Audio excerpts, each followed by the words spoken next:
Hi everyone, I'm Dexter, 33, a software developer from Boston who grew up with controlling parents who always favored my sister. When a dream job opened up in Madrid, I jumped at the chance selling my house before leaving. I thought I'd tied up all loose ends until I got a frantic call from my sister while enjoying tapas at a local restaurant. Somehow my parents had given her the keys to my house, a house that now belonged to someone else. Before I tell you how my sister ended up in a stranger's house, hit like and subscribe and let me know in the comments where you're watching from. Growing up in suburban Massachusetts wasn't exactly the idyllic childhood you see in movies. My parents made it clear from early on that there was a hierarchy in our family, and I wasn't at the top. My sister Amanda, who's 28 now, was always the golden child. Everything she did was celebrated like she'd just discovered the cure for cancer, while my achievements barely registered on their radar. When Amanda made the swim team in middle school, my parents threw a party and invited the entire extended family. When I was accepted into the robotics club and won a regional competition, they asked if that would interfere with my lawn mowing schedule. That pretty much sums up my childhood. The disparity became even more obvious as we entered high school. Amanda got a car for her 16th birthday, a brand new Honda Civic with all the bells and whistles. When my 16th birthday rolled around, my dad handed me a bus schedule and told me that independence meant figuring things out for myself. I ended up saving for 2 years, working at a local grocery store after school and on weekends to buy a beaten-up Ford that broke down every other week. College was where the difference in treatment became impossible to ignore. My parents paid Amanda's full tuition at a private university, covered her apartment, and gave her a generous monthly allowance. They sat me down before senior year of high school and explained that they couldn't afford to help with college because they were saving for Amanda's graduate school. I remember my mother saying, "You're smart and resourceful, Dexter. You'll figure it out." And figure it out I did. I worked 3 jobs while maintaining a full course load at the state university. I was a teaching assistant in the computer science department, stocked shelves overnight at a 24-hour supermarket, and did freelance web development on the side. I graduated with honors and minimal debt entirely through my own efforts. My career in software development took off faster than I expected. I landed a good position at a tech company right out of college and climbed the ladder steadily. By the time I was 30, I had saved enough for a down payment on a modest house in a nice neighborhood outside Boston, a 3-bedroom colonial with a small yard and a front porch where I could drink my morning coffee. Buying that house was a major milestone for me. It represented everything I had worked for: stability, independence, and proof that I could succeed without my parents' help. When I called to tell them about it, my father's first question was whether I'd gotten a good interest rate. My mother wondered aloud if it wasn't too much house for just one person. Amanda, who was present during the call, immediately asked when she could come stay for an extended visit. Despite the obvious favoritism and years of feeling like a second-class citizen in my own family, I never completely cut ties. I reduced contact to holiday gatherings and occasional phone calls, always keeping conversations light and avoiding any topics that might lead to confrontation. I told myself this was maturity, but looking back, I was still seeking approval I would never receive. The family dynamic shifted about 8 months ago when Amanda's marriage fell apart. Her husband, a pharmaceutical sales rep she'd met in college, left her for his coworker. Amanda, who had never held a full-time job, suddenly found herself without the comfortable lifestyle she was accustomed to. Predictably, she moved back in with our parents, who welcomed her with open arms and converted their home office into a temporary bedroom for her. That's when the pressure on me intensified. My mother started calling weekly with thinly veiled suggestions about how I could help Amanda get back on her feet. My father was more direct, asking if I could loan Amanda money for a fresh start. Neither of them seemed to consider that Amanda might need to take responsibility for her own life, for once. "Your sister is going through a very difficult time," my mother would say, her voice dropping to that guilt-inducing whisper she'd perfected over the years. Family helps family, Dexter. I maintained my boundaries while trying to stay civil. I offered to help Amanda update her resume and used some industry connections to get her interviews for entry-level positions. I even suggested she could stay with me for a week or 2 while apartment hunting. but I made it clear that I wouldn't be her financial safety net.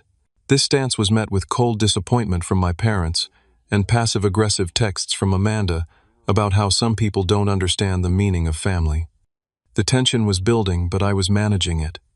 Then came the job offer that would change everything. The email from Tech Fusion International arrived on a Tuesday morning in early spring. At first I thought it was spam. An international tech company headquartered in Madrid wanted to interview me for a senior developer position. It seemed too good to be true. But after some research and a few preliminary calls, I realized this was legitimate and potentially life-changing.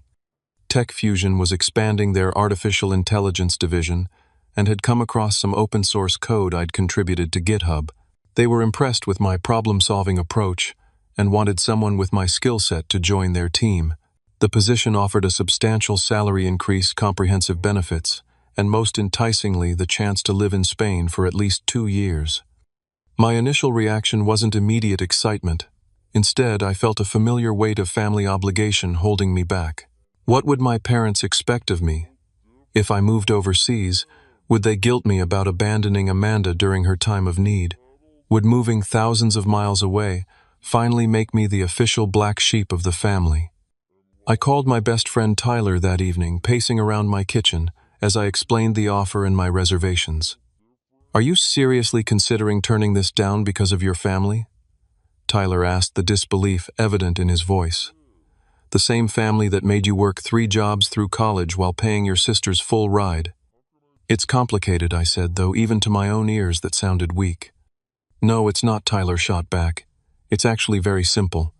This is your life, Dex, not theirs. When was the last time they considered your needs before making a decision?" That question hit me hard. I couldn't remember a single instance when my parents had prioritized my happiness or well-being over Amanda's. Not one. Over the next week, I threw myself into researching Madrid, the neighborhoods, the cost of living, the expat community, the tech industry there. I spoke with current Tech Fusion employees via video calls asking about their experiences. I consulted with a financial advisor about the implications of working abroad. Every piece of information I gathered pushed me closer to saying yes. The final interview with Tech Fusion sealed the deal. The team was brilliant and welcoming. The projects they described were exactly the kind of challenging work I'd been craving, and they made it clear they valued work-life balance, something my current company only paid lip service to. When the official offer came through, I accepted it within 24 hours. I would start in Madrid in 6 weeks. Telling my family was exactly as difficult as I'd anticipated. I called my parents on a Sunday afternoon, hoping to catch them in a good mood after church. "Madrid, Spain," my mother repeated as if I'd said I was moving to Mars. "But why would you want to leave Boston? Everything you need is here." "This is a fantastic career opportunity, Mom," I explained, trying to keep the defensive tone out of my voice. "It's a significant promotion and a chance to work with cutting-edge technology." "What about your house?" my father interjected. "You can't just abandon property, Dexter. That's irresponsible." "I'm figuring that out," I said, which was true. I was weighing my options between selling and renting. There was a pause, and I heard muffled voices as my parents covered the phone to discuss privately. When they returned, my mother's voice had that saccharine quality that always preceded an unreasonable request. "You know, this could actually work out perfectly," she said. "Amanda has been struggling to find affordable housing since the divorce. She could house sit for you while you're gone. It would help both of you." I should have expected this, but it still took me by surprise. "No, that's not going to work," I said firmly. "I'm either going to sell the house or rent it through a property management company." "But why pay strangers when family could help?" my father demanded. "Amanda would take good care of the place." The same Amanda who had never paid a bill on time in her life, who had called me 6 months ago because she didn't know how to reset a circuit breaker, who had never lived independently without her parents or husband managing the practical aspects of life. That Amanda. "I've already made my decision," I said, surprised by how steady my voice remained. "This isn't up for discussion." The conversation deteriorated from there, with my parents suggesting I was being selfish and unreasonable. When Amanda called later that evening to echo their sentiments, and explain how perfect it would be for her to live in my house rent-free. I cut the conversation short and told her my decision was final. In the following days, I decided selling the house made the most sense. The Boston real estate market was hot, and I didn't want the hassle of being a landlord from overseas. I contacted a realtor who had helped a colleague sell his condo, and within days we had professional photos taken and the listing went live. To my surprise and relief, we received multiple offers within the first week, most above asking price. I accepted a clean offer with a quick closing timeline from a young couple who had been house hunting for months. They were flexible about the closing date, which aligned perfectly with my relocation plans. Throughout this process, I kept details vague when talking to my family. I told them I was handling the house situation and changed the subject whenever they pressed for specifics. I knew telling them I was selling would only create drama I didn't need while preparing for an international move. It wasn't dishonesty, I reasoned, just strategic information management. The weeks before my departure were a whirlwind of activity. I sold or donated furniture I wouldn't need, put important documents and sentimental items in storage, and worked with the closing attorney to ensure everything was in order for the sale. TechFusion arranged temporary housing for my first month in Madrid, giving me time to find a permanent place once I arrived. 2 weeks before my flight to Spain, I signed the closing documents and handed over the keys to the new owners, a milestone that felt both terrifying and liberating. The house that had represented my independence now represented my freedom to start a new chapter. I said nothing to my family about the sale. I simply told them I had resolved the house situation and was focused on my move. They seemed to assume I had worked out some arrangement with a property management company, and I didn't correct them. Maybe that was cowardly, but after years of family tension, I chose the path of least resistance. With my belongings either stored, shipped, or packed in the 2 suitcases I would take with me, I was ready for Madrid. I felt lighter than I had in years, unburdened by property, and temporarily at least the weight of family expectations. Stepping off the plane at Madrid Barajas Airport felt like entering another dimension. The air smelled different, the lights seemed brighter, and the rapid-fire Spanish announcements over the PA system made it clear I wasn't in Massachusetts anymore. For the first time in my adult life, I was completely untethered from my past and the roles I'd been assigned by my family. The company had arranged for a driver to meet me at the airport. He held a sign with Senor Dexter Reynolds, written in bold letters, a small detail that made me smile. I wasn't just Dexter Amanda's less important brother, or the dutiful son who never quite measured up.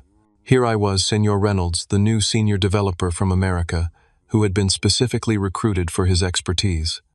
My temporary apartment was in Chamberí, a residential neighborhood that balanced local authenticity with enough amenities to help an American adjust to Spanish life.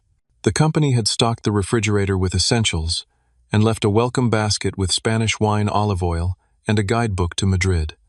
A handwritten note invited me to a team dinner the following evening. This level of thoughtfulness was foreign to me after years of feeling like an afterthought in my own family. That first night, jet-lagged but too excited to sleep, I sat on the small balcony overlooking the street. Below me, Madrid pulsed with life, even at 11 at night. People strolled unhurriedly, stopping to chat with neighbors. The sounds of laughter and conversation floated up to my perch. I sipped the welcome wine and felt something unfamiliar settle into my chest. Possibility. My first day at TechFusion exceeded my expectations. The office was in a renovated historic building with modern interiors, exposed brick walls alongside cutting-edge technology.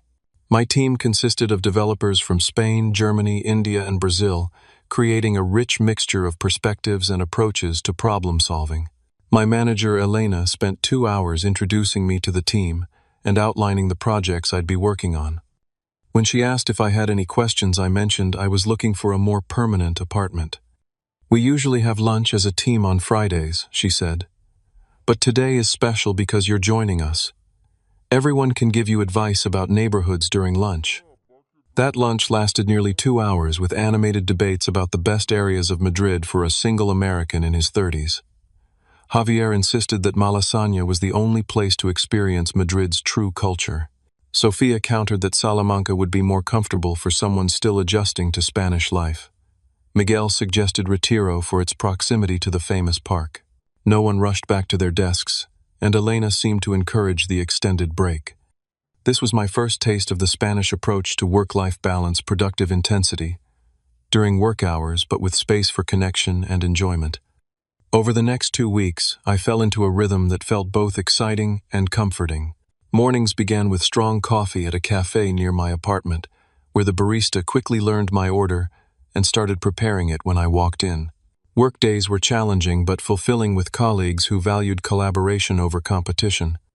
Evenings and weekends became adventures in exploration, trying local restaurants, visiting museums, wandering through different neighborhoods to determine where I might want to live long-term.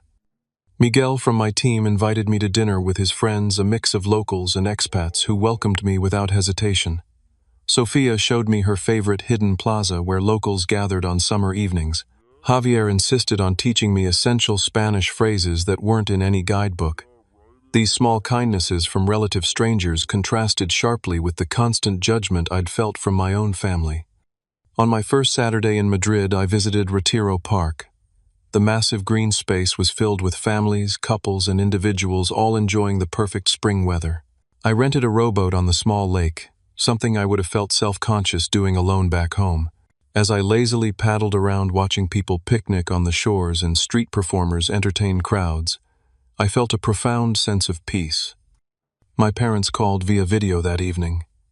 I answered from my temporary apartment, genuinely excited to share my experiences with them despite our complicated relationship. "The apartment is so small," was my mother's first comment after I gave them a virtual tour, "and it looks old." "It's just temporary," I explained. "And it's actually in a historic building from the 1800s, which is why it has these amazing details." I pointed to the ornate molding on the ceiling. "Have you found a job yet?" my father asked, seemingly forgetting that I had moved for a specific position. "I already have a job, Dad. I moved here for it.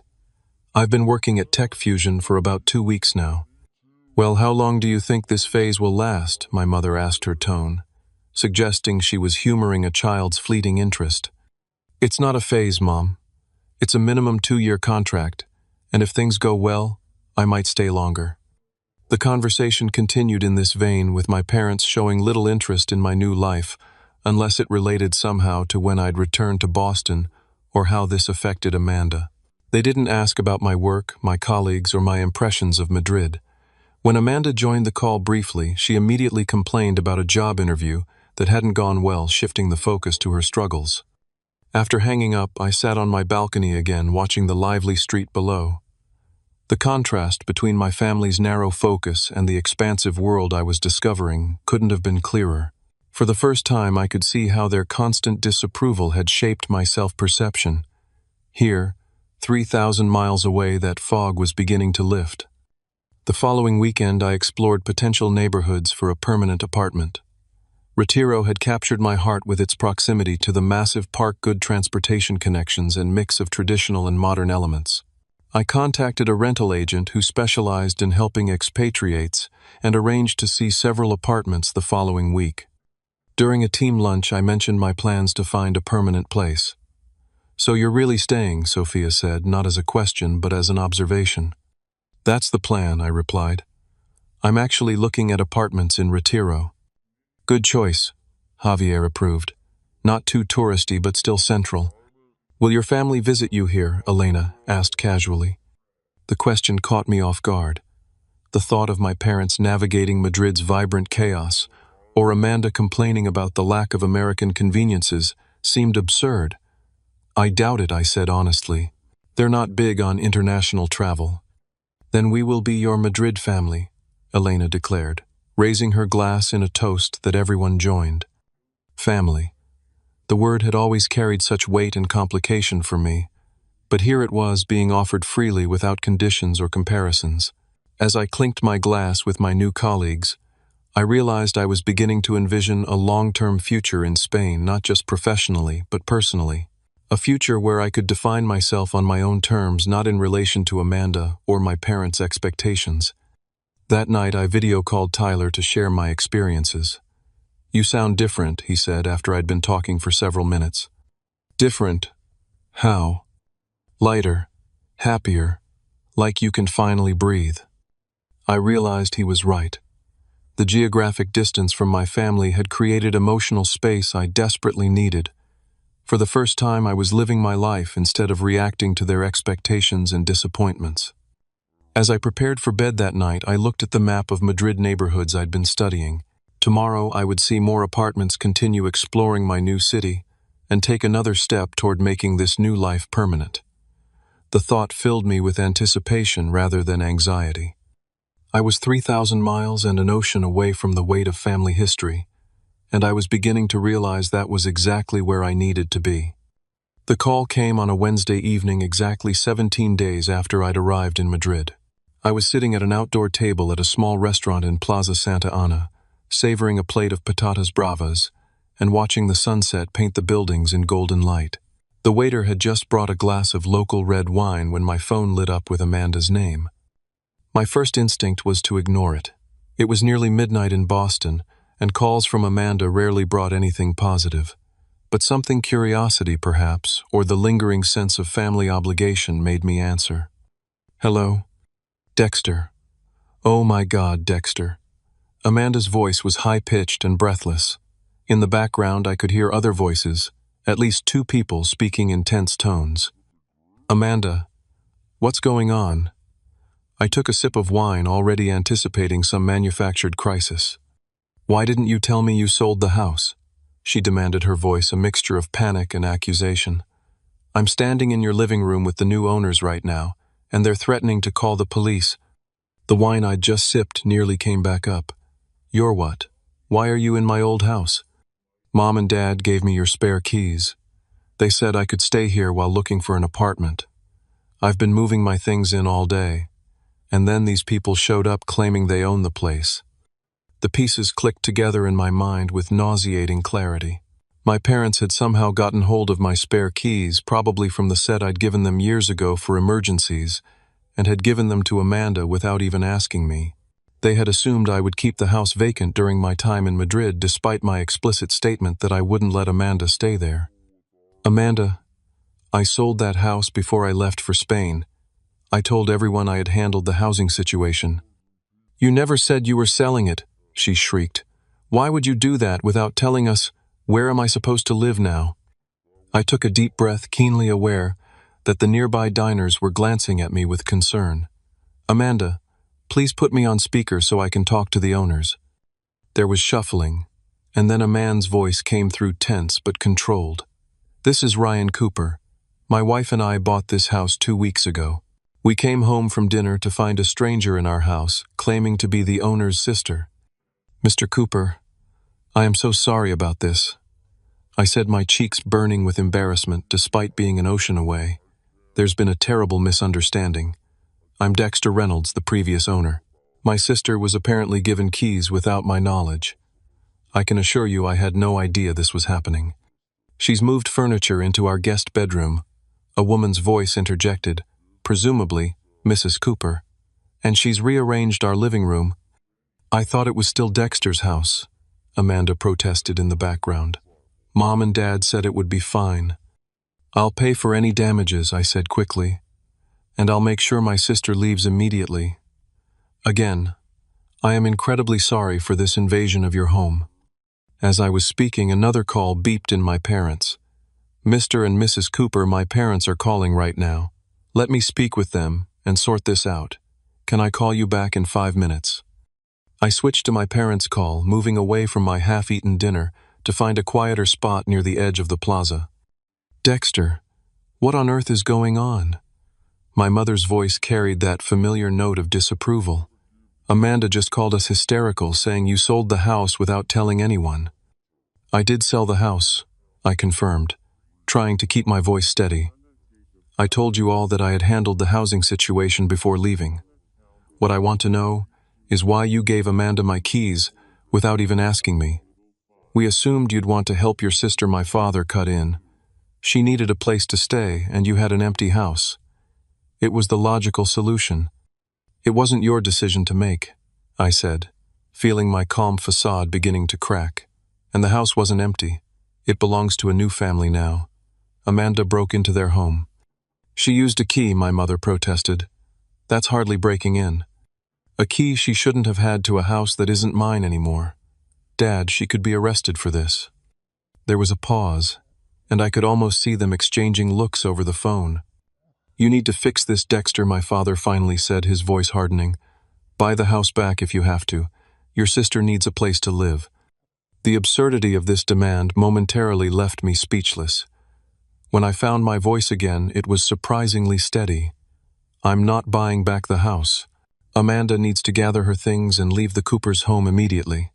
I'll arrange for a hotel for her tonight. This is so typical of you, my mother sighed dramatically.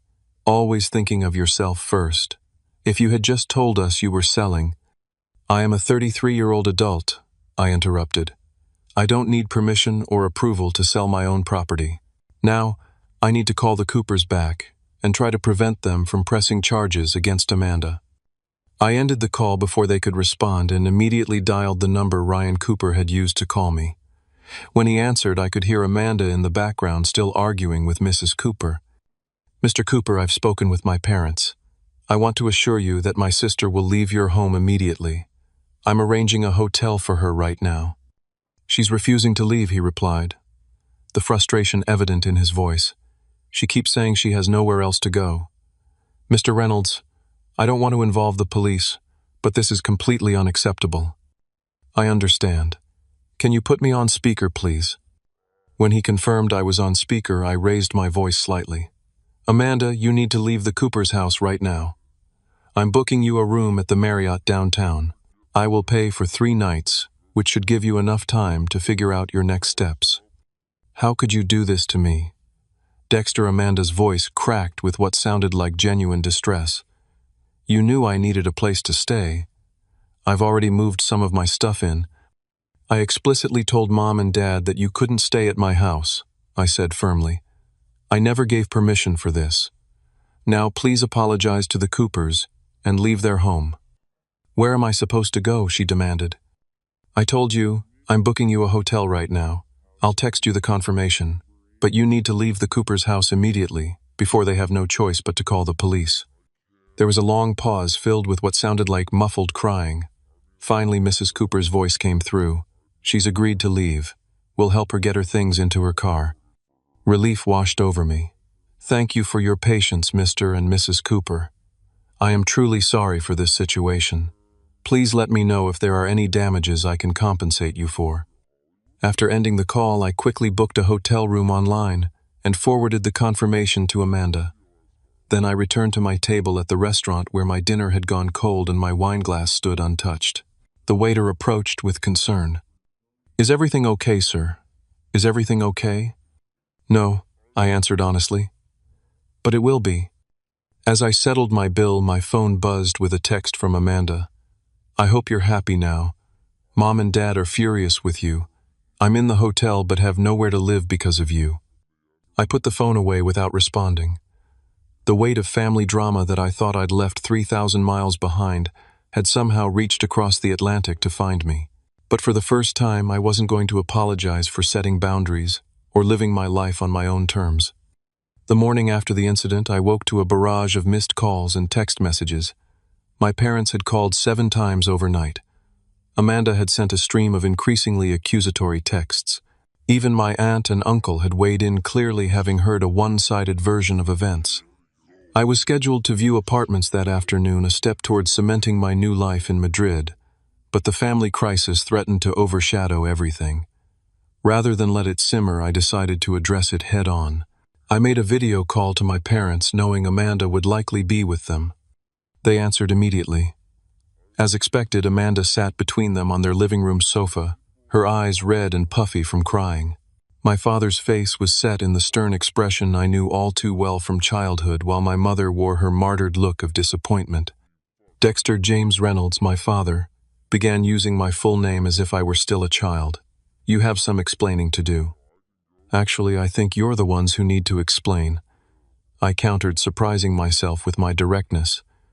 You gave Amanda keys to a house that wasn't mine anymore without even asking me first. You never told us you sold it, my mother exclaimed. How were we supposed to know? I told you I had handled the housing situation. I wasn't obligated to provide details of a private real estate transaction to anyone, including family.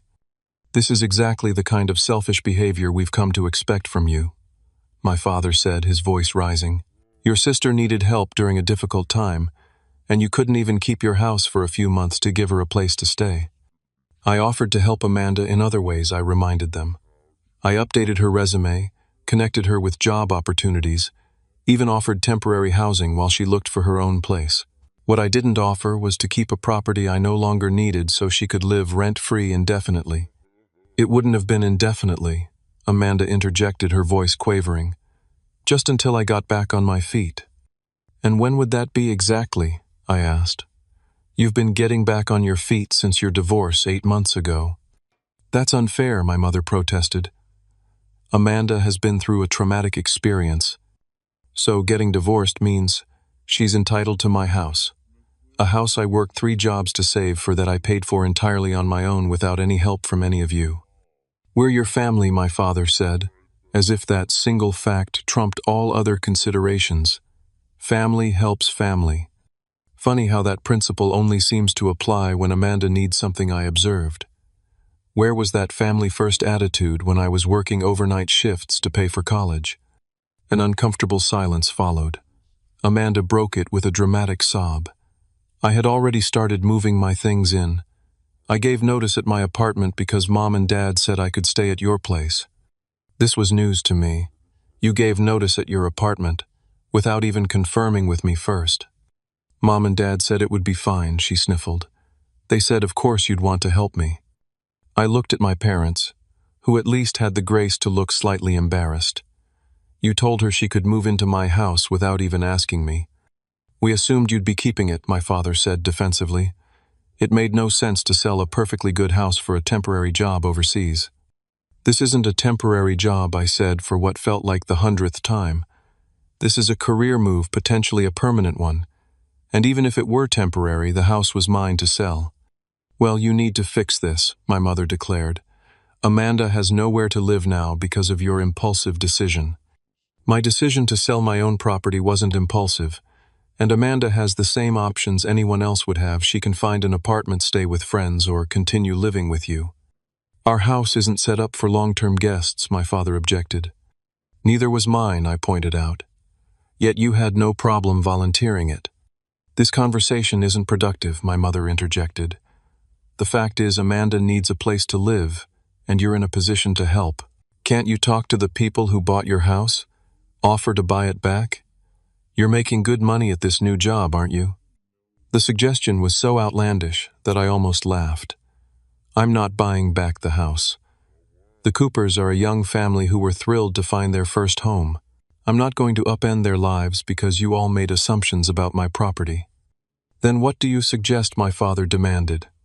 I suggest Amanda take the hotel time I've paid for to find her own apartment. I suggest you both stop making promises on my behalf. And I suggest we all acknowledge that I'm an adult who gets to make his own decisions without family approval. Amanda burst into fresh tears. You've always been so selfish, Dexter. You know I can't afford an apartment in this market with my part-time job. Then get a full-time job, I said simply, like most adults have to do. How dare you, my mother gasped. Amanda has been through enough without your callous attitude. I'm not being callous, I'm being realistic. And honestly, I'm tired of being made to feel like the bad guy for having boundaries. My father leaned forward, his expression darkening. If this is how you treat family, perhaps you should reconsider what family means to you, Dexter. Your sister needs help, and you're turning your back on her from 3,000 miles away. I'm not turning my back on anyone. I've offered reasonable help. What I'm not offering is to upend my life and finances to solve a problem Amanda created for herself with your encouragement. Well, if that's your attitude, maybe we should reconsider our relationship, my father said coldly. I won't have a son who abandons his sister in her time of need. In the past, this threat would have devastated me, the ultimate parental disapproval I'd spent my life trying to avoid. But sitting in my Madrid apartment, looking at their angry faces on my screen, I realized something profound. Their disapproval no longer held power over me. If that's how you feel, I respect your decision, I said calmly. But I stand by mine. My mother looked shocked, clearly having expected me to cave under the threat of family estrangement. Amanda's tears stopped abruptly, as she realized her usual tactics weren't working. "You don't mean that?" my mother said uncertainly. "Family is everything, Dexter.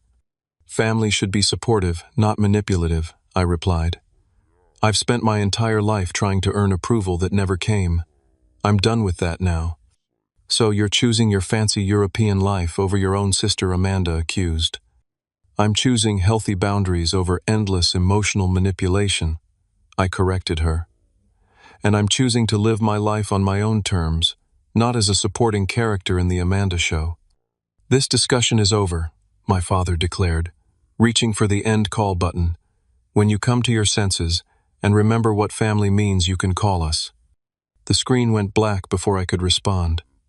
I sat in silence for a moment, waiting for the familiar wave of guilt and anxiety that usually followed confrontations with my family.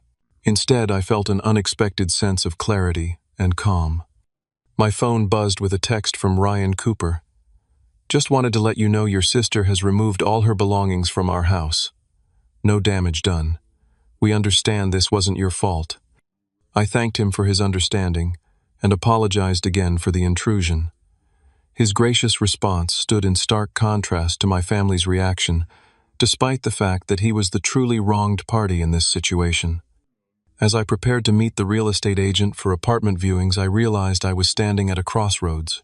The path of least resistance would be to call my parents back, apologize, and figure out some way to help Amanda, perhaps sending money for an apartment deposit or offering to pay part of her rent for a few months. It would smooth things over temporarily and restore the familiar if dysfunctional family dynamic.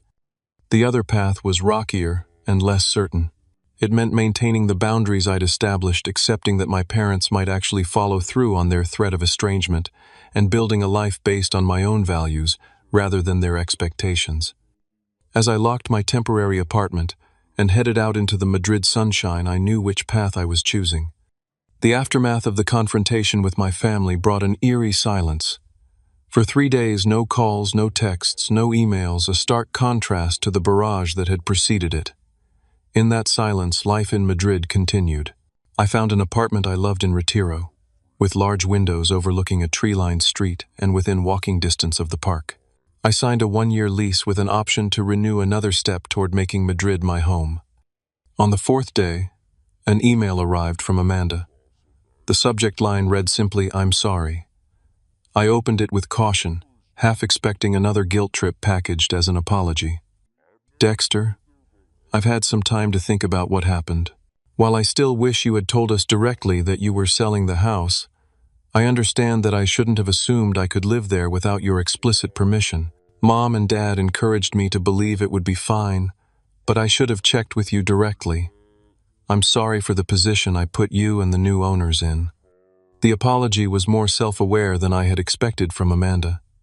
She went on to explain that she had found a small apartment she could afford with her part-time job and some savings from her divorce settlement. Our parents were helping with the security deposit. The tone was civil, even somewhat mature, though she couldn't resist, adding that she hoped I wouldn't abandon the family completely, just because of this misunderstanding. I responded with equal civility, congratulating her on finding an apartment and assuring her that I wasn't abandoning anyone, merely establishing healthy boundaries. I concluded by expressing hope that we could move forward with a more balanced relationship based on mutual respect. Her reply came quickly. "I think I understand. I've been doing some thinking about how things have always been between us. I never realized how different our experiences were growing up. Maybe we can talk about it sometime."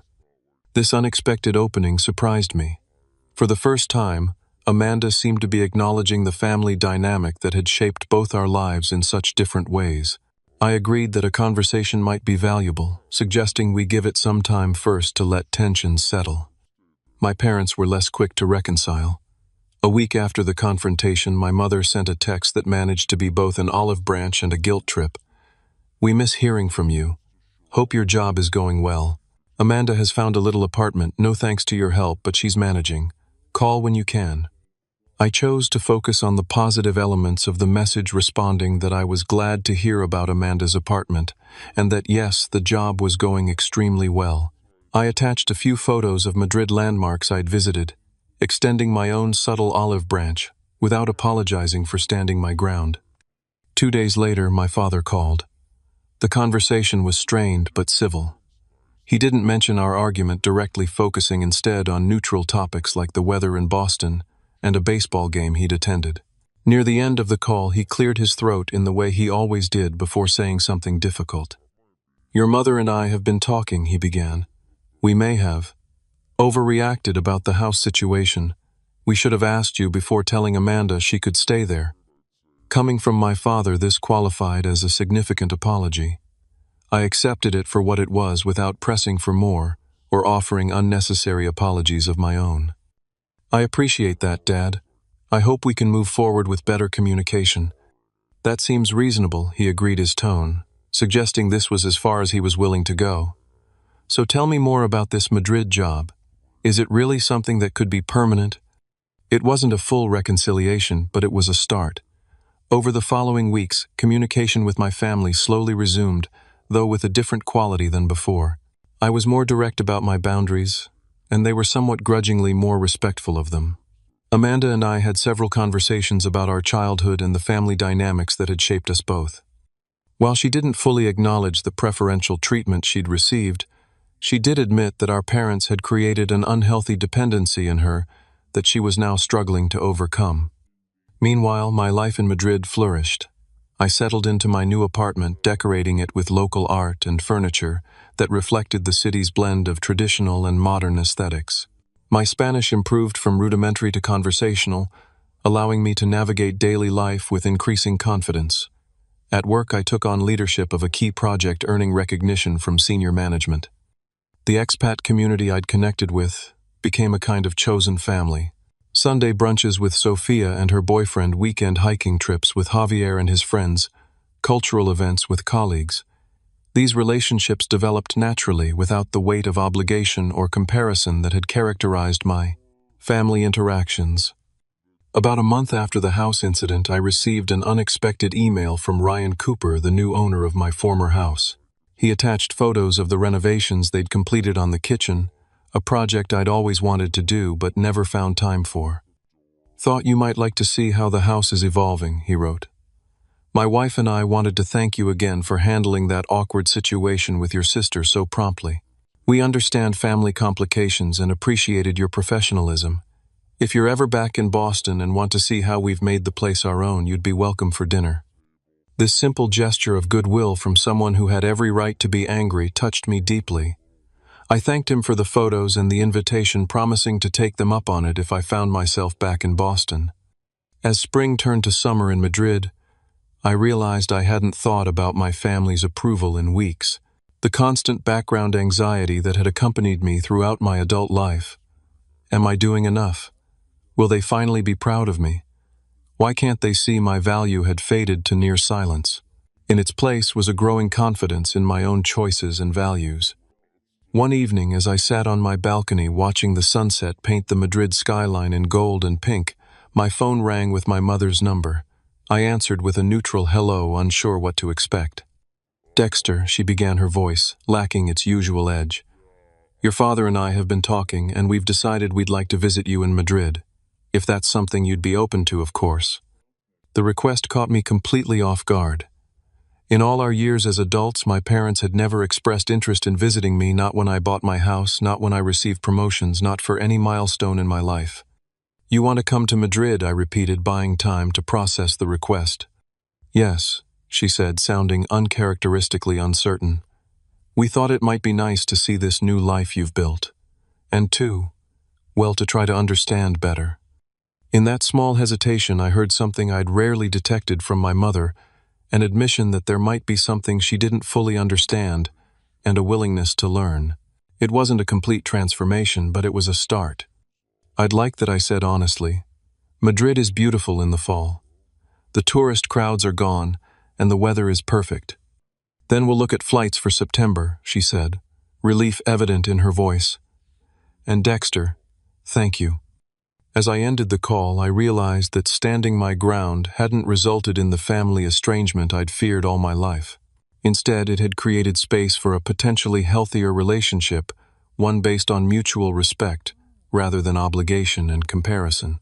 I didn't harbor illusions that one visit would transform decades of family dynamics, but it was a step in a new direction. The Madrid sun dipped below the horizon, bathing my balcony in twilight. Below, neighbors gathered at sidewalk cafes, sharing meals and conversation. In this moment, 3,000 miles from where I began, I felt something I'd been chasing my entire life. The quiet certainty that I was exactly where I was supposed to be living, a life of my own choosing. 6 months have passed since that fateful evening when Amanda found herself in a stranger's house. 6 months of building a new life in Madrid, while negotiating a new relationship with my family from across an ocean. It hasn't been a straight line from chaos to resolution. Real life rarely works that way, but the journey has taught me lessons I never expected to learn at 33. Amanda found her footing more quickly than any of us anticipated. The small apartment she initially rented as an emergency measure has become a home she takes pride in. She got a full-time position as an administrative assistant at a local community college, her first sustained employment since before her marriage. We video chat every few weeks, and I've noticed a gradual shift in her demeanor. Less entitlement, more self-reliance. She recently mentioned she's started therapy to address her dependency patterns, a step I quietly celebrated. My parents visited Madrid in September as planned. The 4-day visit had tense moments, particularly when my mother compared everything unfavorably to Boston, but there were breakthroughs too. My father expressed genuine interest in my work, asking questions that showed he was truly listening to my explanations. My mother, after initially complaining about the strange food, found herself enchanted by a small family-run restaurant in my neighborhood, even requesting recipes from the owner's daughter who spoke some English. On their last evening, as we shared a bottle of wine on my balcony, my father cleared his throat in his characteristic way. "You seem settled here," he observed. "More so than you ever did back home." "I am," I confirmed. "Madrid suits me." "We didn't always make things easy for you growing up," he continued, surprising me with this acknowledgement. "Your mother and I had certain expectations, and when you and Amanda responded differently to them, you favored the response that was easier to understand," I finished for him. He nodded slowly. "It wasn't fair. We're beginning to see that now." It wasn't a complete apology or a full reckoning with the past, but from my father it was significant.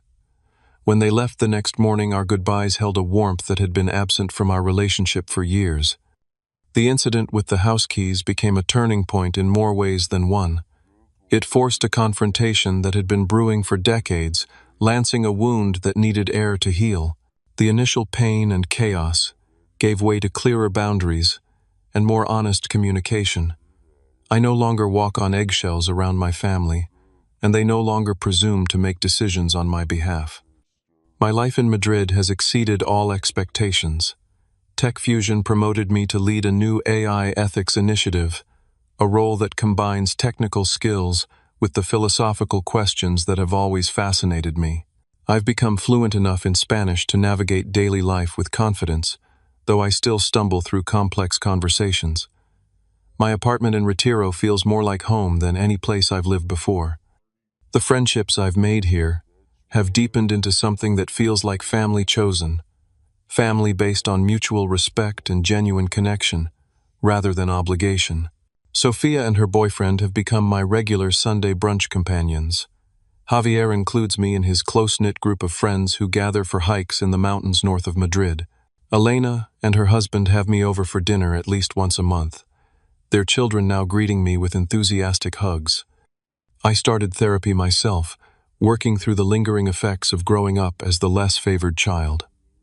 The patterns established in childhood run deep, and untangling them takes time and patience.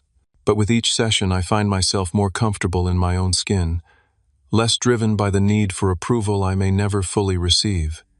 Perhaps the most unexpected development came last month when I received an email from Ryan and Jessica Cooper, the couple who bought my house in Boston. They attached photos of a housewarming party they'd hosted, the renovated spaces filled with friends and family. "We wanted you to see how your house has become our home," Jessica wrote. "Every space holds new memories now." Instead of feeling nostalgic or regretful, I felt a profound sense of rightness. The house had served its purpose in my life, a stepping stone to independence, a symbol of my hard work and self-reliance. Now it was fulfilling its purpose for another family, providing the same sense of achievement and shelter I had once found there. Last week, Amanda called with news she'd been accepted to a paralegal certification program and was considering a career change. "I never thought I'd go back to school," she admitted.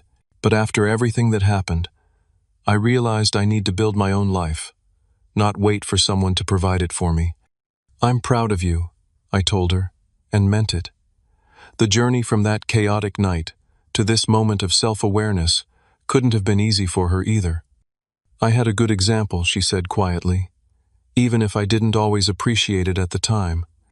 As the sun sets over Madrid this evening, I find myself reflecting on the strange sequence of events that led me here.